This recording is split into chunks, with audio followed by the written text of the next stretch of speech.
Todo lo que el Señor me ha estado dando estos días para compartir con ustedes.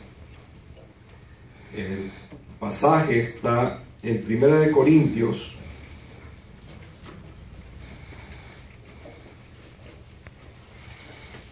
capítulo 4, versículo 2.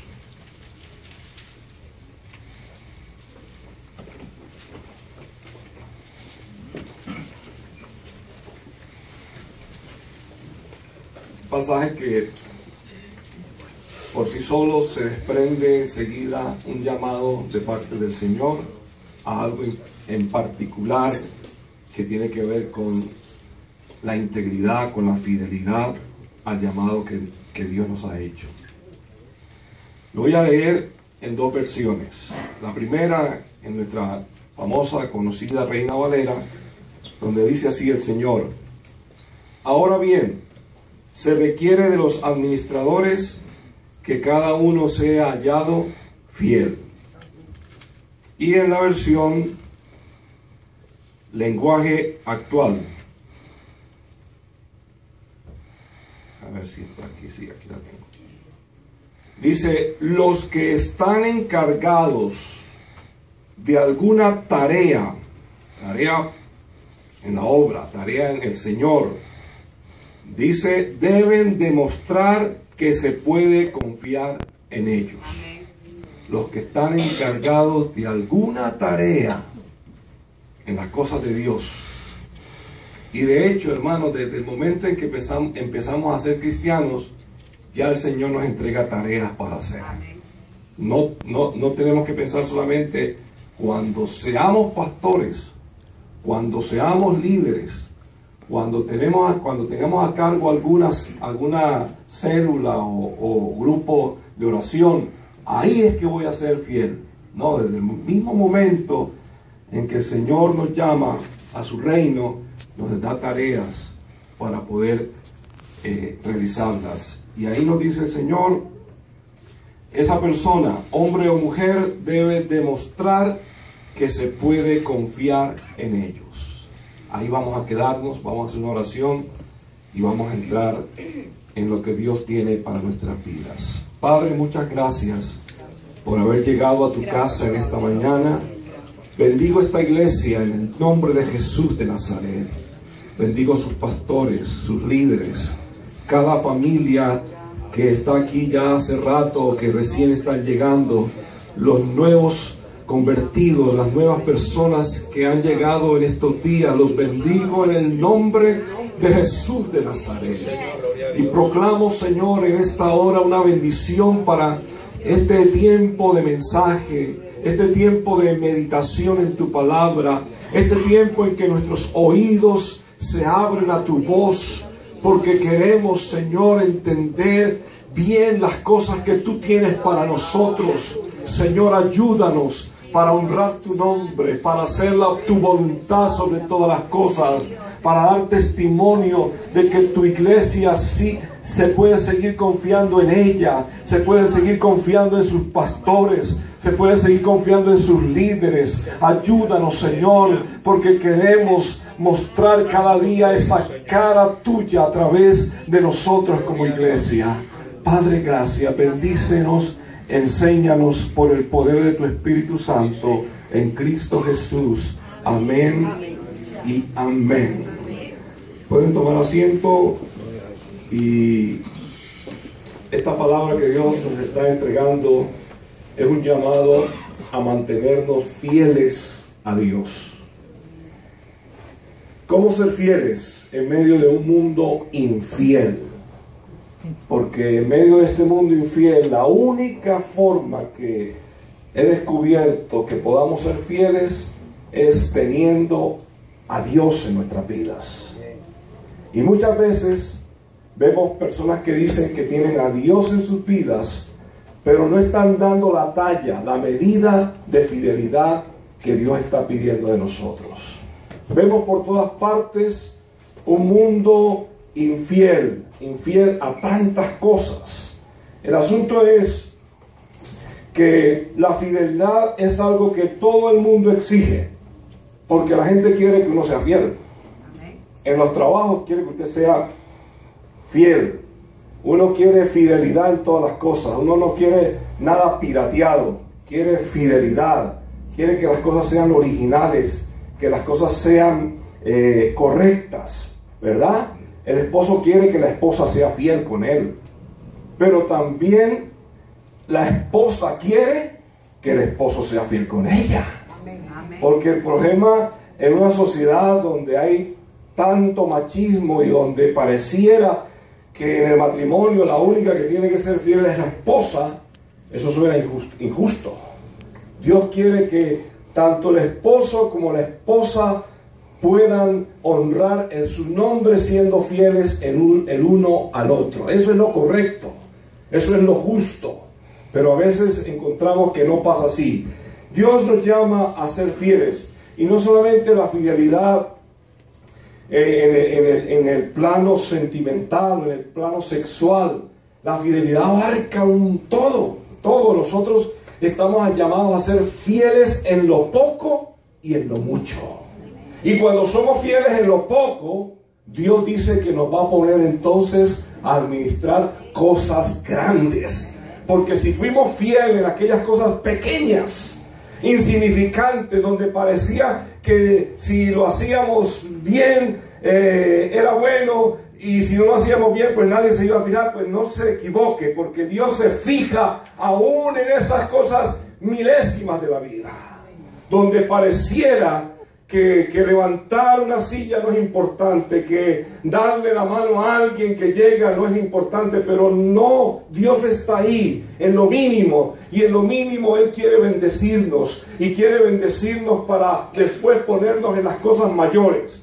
Dios nos está llamando a ser fieles, a mostrar lo contrario de este mundo.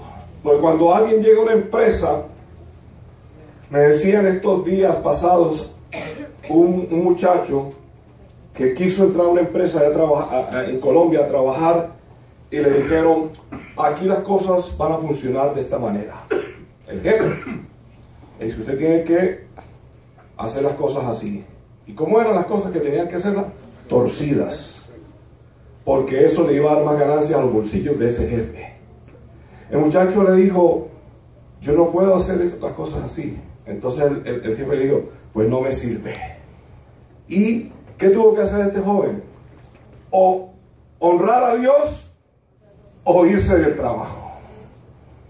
Y con el dolor en su corazón, porque era una buena empresa, tuvo que decir: no puedo, porque quiero serle fiel a Dios. Amén. Y eso no es fácil, porque ahora nosotros en este mundo parecemos los anormales, porque vamos en contra de la corriente, porque vamos en contra de la infidelidad.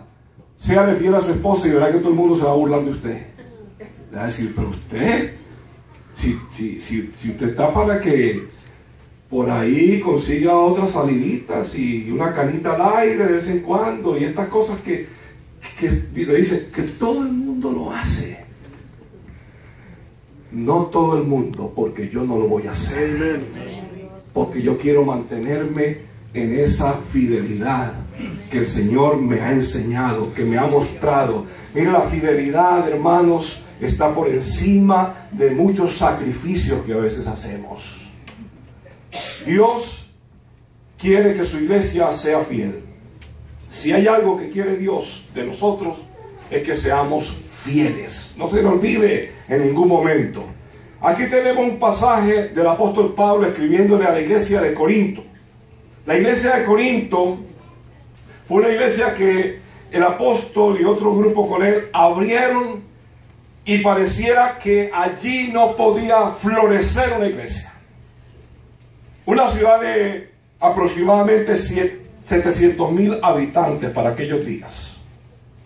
Una ciudad que, según nos dice la historia, estaba abierta a todas las cosas, buenas y malas, pero más que todo malas. Era un puerto marítimo. El ambiente de Corinto era conocido por su desenfrenado estilo de vida. Tal vez usted puede imaginarse alguna ciudad de nuestros días, pero así era Corinto.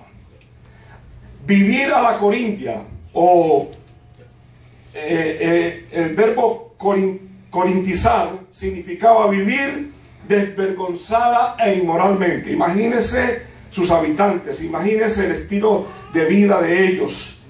La diosa Venus, la diosa griega del amor, era la diosa de esa población de Corinto. En el templo de la diosa Venus en Corinto habían 1000 prostitutas que todos los días estaban al servicio de esa diosa, pero lo único que hacían era pues prostituir el ambiente de la ciudad. Allí entonces había toda clase de males, toda clase de perversidades, toda clase de atracciones, todo lo que nosotros podamos imaginar en cosas malas, en pecado, en prostitución, en vicios, todo estaba en Corinto. Pero allí el Señor plantó una iglesia. Allí el Señor levantó una iglesia que con el tiempo llegó a tener aproximadamente 200 miembros. Pero el asunto es, hermanos amados, que esa iglesia tuvo que luchar contra todo el ambiente que polulaba allí en medio de ellos. Imagínense esos 200 miembros, 200 personas, 200 hermanos y hermanas habían salido de ese antro de estilo de vida. Y a veces cuando uno sale de cualquier lado, especialmente del vicio y de las maldades del mundo, como que todavía sigue luchando contra ciertas cosas. Allí estaban entonces los hermanos que ya eran de Cristo, pero con el tiempo el apóstol Pablo tiene que escribirle a esa iglesia porque muchas infidelidades empezaron a brotar en la iglesia. Y cuando las infidelidades empiezan a brotar en la iglesia, el ambiente se daña. Y cuando se daña el ambiente, el evangelio no puede hacer el efecto que debe hacer en la vida de las personas. Porque si yo voy a hablarle a la gente de Cristo, lo primero que la gente quiere no es que le hable mucho, sino que se le enseñe con el ejemplo. Si voy a hablar de amor, mi vida tiene que ser ejemplo de amor. Si voy a hablar de integridad, de honestidad, de cambio de vida, si voy a hablar de la familia, si voy a hablar de las cosas que Dios ha hecho conmigo, no las puedo hablar de boca para afuera. Porque el evangelio es más que predicar, es más que un discurso. El evangelio es un estilo de vida permanente donde todos los días somos probados fuera y dentro de la iglesia, y especialmente en el seno del hogar, donde cualquier astucia que nosotros tengamos por ahí se cae, se derriba, porque el Señor quiere ponernos realmente al frente de aquellos que están más cerca de nosotros y que no van a aceptar ningún discurso, sino la realidad en blanco y negro de lo que somos. Aquí en la iglesia todos somos santos, ¿verdad? Hay que hacerlo también afuera. Hay que ser fieles aquí y allá, donde las cosas se ponen difíciles, donde la tentación truena duro, donde pareciera que los principios del evangelio se desvanecen. Ahí nosotros tenemos que ser vencedores también. El Señor escribe a través del apóstol Pablo a la iglesia de Corinto. Miren, en Corinto había todo lo que usted se imagine con relación a ser infieles a Dios. Era una iglesia que en su primera carta el apóstol Pablo encuentra una cantidad de irregularidades. En primer lugar, había divisiones en la iglesia. Unos decían: yo soy de Pablo, otros de Apolo, otros de Pedro o Cefas. Y allí tenían como 4 partidos políticos. Y aquellos se peleaban por quién podía ser allí el ganador de esas divisiones que había, ¿verdad? Y bueno, se han dicho tantas cosas, que había un grupo que decía: y nosotros somos de Cristo. Pero en un análisis que se ha hecho del texto, pastor, un exégeta que nos visitó hace algunos días, usted lo debe conocer, el doctor Yatensi Bonilla, dice que en un manuscrito de los más antiguos, ese grupito no decía realmente somos de Cristo, sino que el manuscrito se encontró roto y la letra que faltaba no era la T en nuestro castellano, sino la P de uno llamado Crispo. Entonces, porque claro, uno siempre dice, bueno, si ese grupo estaba bien, porque si ese grupo decía nosotros somos de Cristo, pues, pero no, es que habían 4 grupos: los de Apolos, los de Pablo, los de Cefa y los de Crispo con P. Y eso se ha ido analizando y dice, en esta iglesia lo que había era un revolú político. Unos querían una cosa con Pablo, otros querían otra cosa con Pedro. Cuando en la iglesia hay esas divisiones, la iglesia está haciéndole infiel a Dios. Cuando la iglesia permite esos grupitos, nosotros entendemos que la Biblia nos llama al amor, a la coinonía. Pero cuando la coinonía se convierte en coinonitis, donde 2, 3, 4, 5, 6 o 10 hacen allí un corillo y le dan de codo a los demás, eso no es de Dios. Amén. Eso no es fidelidad a Dios. La fidelidad le da paso a que entren todos, a que todos participen, a que todos se unten de la bendición de Dios. Aleluya. A que todos armonicen. Es verdad que tenemos luchas, pero no las podemos enfrentar divididos, porque Cristo, dice el apóstol Pablo, no está dividido. Amén. Cristo es la unidad perfecta para bendecir a una iglesia unida, una iglesia que cada día responde a esas demandas de una unidad en el Señor. Ah, qué lindo. Pero allí también había inmoralidad sexual. Estamos hablando de fidelidad en medio de un mundo infiel. Estamos mirando el llamado del apóstol Pablo. No se nos olvide el texto que dice: los que están encargados de alguna tarea deben mostrar que se puede confiar en ellos. Estamos hablando de una iglesia de aproximadamente 200 personas aquí en el primer siglo, pero que estaban cayendo en unas infidelidades terribles, a lo cual el apóstol Pablo tiene que escribir y responder y corregir lo que estaba pasando. Otra de las cosas era que allí había inmoralidad sexual. Se ha descubierto, hermanos, que en las iglesias es el mejor sitio para la inmoralidad sexual. Porque como todo el mundo piensa lo contrario, no, ahí en la iglesia todo es sano. Pero en la iglesia, lamentablemente, y esto lo decimos con dolor, se han encontrado casos de infidelidades, en asuntos heterosexuales, pero también se han encontrado situaciones de homosexualismo.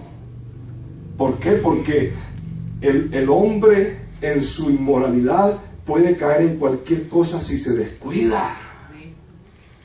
El problema de Corinto era que alguien estaba viviendo con la mamá de su papá. Sí, con la esposa. Eso se llama incesto.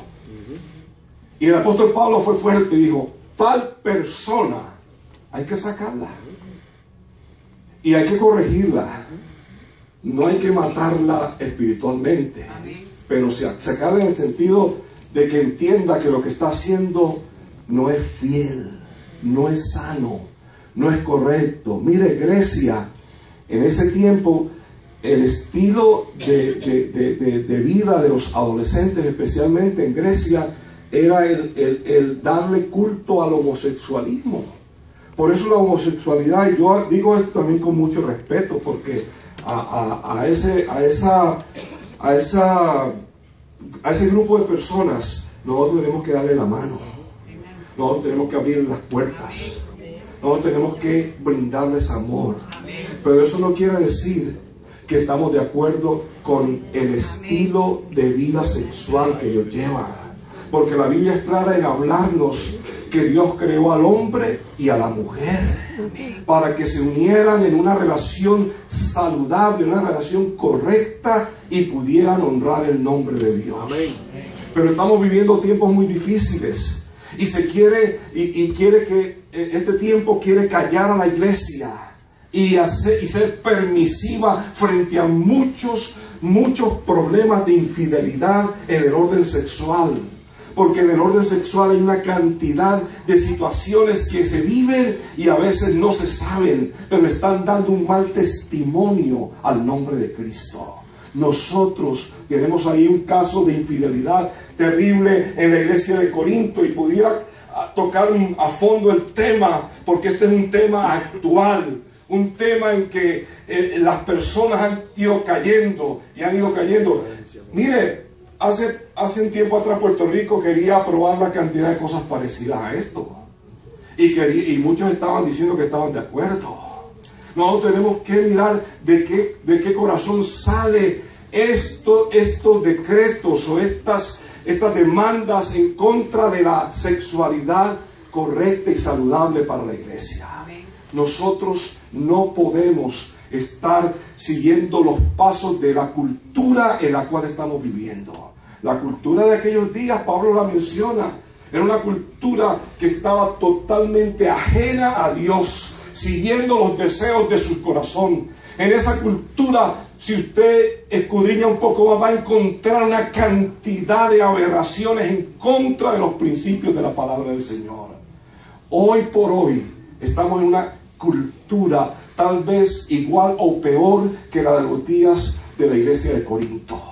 Hoy por hoy nosotros como iglesia necesitamos, amando a todos, mostrar que Cristo quiere que seamos sanos en nuestra vida sexual, sanos en nuestra manera de hacer las cosas para Él, que seamos íntegros en nuestras relaciones con los demás, en nuestras relaciones con las damas, en nuestras relaciones con los jóvenes, en nuestras relaciones con los ancianos, que podamos darle el lugar que se merece cada persona, honrando lo que es como persona, respetando la sexualidad de cada uno, respetando esa edad en que se está viviendo, respetando de tal manera que podamos honrar a Dios con esta forma de hacer las cosas. Allí en Corinto se encuentra una situación bastante crítica de infidelidad, pero también había muchos problemas en la corte, porque la gente estaba viviendo en un caos en sus relaciones. Había abuso de la libertad cristiana. La libertad cristiana no se puede convertir en libertinaje. La libertad cristiana es para disfrutar de que tenemos al Señor con nosotros para hacer las cosas con libertad, con seguridad en Él. Había problemas entre los solteros. Había problemas de idolatría y festejo de fiestas paganas. Había abuso de los dones espirituales. Había problemas en la doctrina. Había un grupo negando la resurrección de Cristo.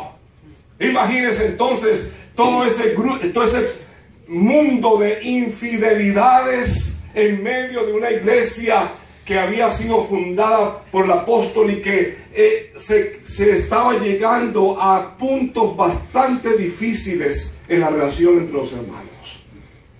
Cuando el apóstol Pablo ve esta iglesia, yo me imagino que se rasca la cabeza y tal vez habrá dicho: wow, donde fuimos a plantar esta iglesia. Pero yo quiero decirles que la iglesia tiene que nacer en cualquier sitio, que la iglesia se tiene que establecer en cualquier hueco, porque Dios es Dios en medio de las tinieblas. Y allí donde se plantó, tal vez no en términos humanos, no era el mejor sitio, pero Dios la plantó allí, en medio de una sociedad corrupta, para que creciera un grupo de gente totalmente diferente, para que contradijera los principios de esa sociedad. Porque allí donde abunda el pecado, debe sobreabundar la gracia. Donde abundan las tinieblas, tiene que resplandecer la luz. Donde el enemigo se ha plantado de tal manera que quiere destruir a esa ciudad o a ese lugar, Dios quiere que nosotros podamos traerle vida y podamos traerle restauración y podamos traerle respuesta y podamos traerle bendición y podamos ser el lugar que ellos encuentren para salir del infierno en que están viviendo. Porque hay mucha gente viviendo sus infiernos, hay mucha gente viviendo sus calvarios, hay mucha gente viviendo sus dolencias, y si llegan aquí tienen que encontrar la respuesta, tienen que encontrar la diferencia, tienen que encontrar que viniendo de ese mundo de infidelidad, la iglesia les da la gracia y la fidelidad que ellos necesitan. Aleluya. La iglesia hoy por hoy no puede seguir llevándose por tantas doctrinas huecas y vacías. Hay gente que solamente está pensando en términos económicos, en términos materiales, en términos de rangos, en términos de hacer muchas cosas que nos alejan de los principales propósitos del Señor. El Señor nos está llamando entonces a corregir cualquier infidelidad entre nosotros, porque esto es un ejemplo para que nosotros podamos mirar cómo estamos, cómo estoy yo, porque no me puedo poner a mirar cómo está mi hermano sin verme yo primero, y aunque yo me vea muy bien, no puedo empezar a juzgar a nadie. Aleluya. Porque ese no es nuestro papel. Pero el Señor sí quiere que nosotros podamos mirar qué estamos haciendo. ¿Dónde está mi fidelidad al Señor? ¿Dónde está mi fidelidad al Señor con relación a mi matrimonio? Que es lo que Pablo sigue hablando en el capítulo 7. Porque había problemas con relación al matrimonio terribles. Hermanos, el apóstol nos escribe y nos dice que necesitamos ser fieles al matrimonio. Necesitamos ser fieles y honrar su iglesia a través del matrimonio. Honrar su nombre a través del matrimonio. Él toca ese capítulo con el matrimonio, y esta carta nos hace un llamado entonces a tener fidelidad en esas relaciones matrimoniales, en esas relaciones que el Señor ha puesto para que nosotros honremos su nombre y nuestras vidas. El matrimonio hoy por hoy, voy a tener aquí un poco más, porque si nosotros somos fieles a Dios, vamos a ser fieles al matrimonio. Amén. Estamos convencidos de eso. Si somos fieles a Dios, no nos va a ser difícil ser fiel a nuestra esposa. Si somos fieles a Dios, vamos a luchar por nuestro hogar. Si hay problemas en el matrimonio, la primera solución no es divorciarse, o la primera alternativa. Ni la alternativa mejor es pagar con la misma moneda. Necesitamos rescatar las situaciones que están causando tanto daño al matrimonio. Nosotros necesitamos resolver las cosas con la ayuda del Señor. El matrimonio sigue siendo una respuesta para que la familia, las personas puedan tener familias y honrar a Dios con sus hogares. Yo sé que muchos piensan que qué difícil es cuando tengo una persona tan difícil a mi lado. Hay esposas que dicen, yo quiero salir adelante en mi matrimonio, pero yo no pensé que me había casado con una bestia, que me había casado con, algunos dicen, con el demonio. Claro que eso tiene que ver la persona antes de casarse, ¿no? Para eso está el noviazgo y para eso están esas relaciones previas. Me refiero a relaciones de amistad, de conocimiento, de diálogo, de ver a la otra persona no solamente lo lindo que es, lo bello que es, el cuerpazo que se gasta, sino también ver qué hay por ahí más adentro escondido. Cómo responde a ciertas actitudes, cómo te empujó antes de casarte. Ya es una señal bien crítica que hay que tomarle atención. Pero el Señor quiere que nuestros matrimonios puedan superar situaciones y mantenerse honrando su nombre. Habrán situaciones que son de muerte. Esas situaciones se tienen que mirar de otra manera. Porque si alguien está golpeando a su esposa y posiblemente lo que le espera es que en una tercera o cuarta golpiza sea que la mate, yo le digo, corre por tu vida. Corre por tu vida.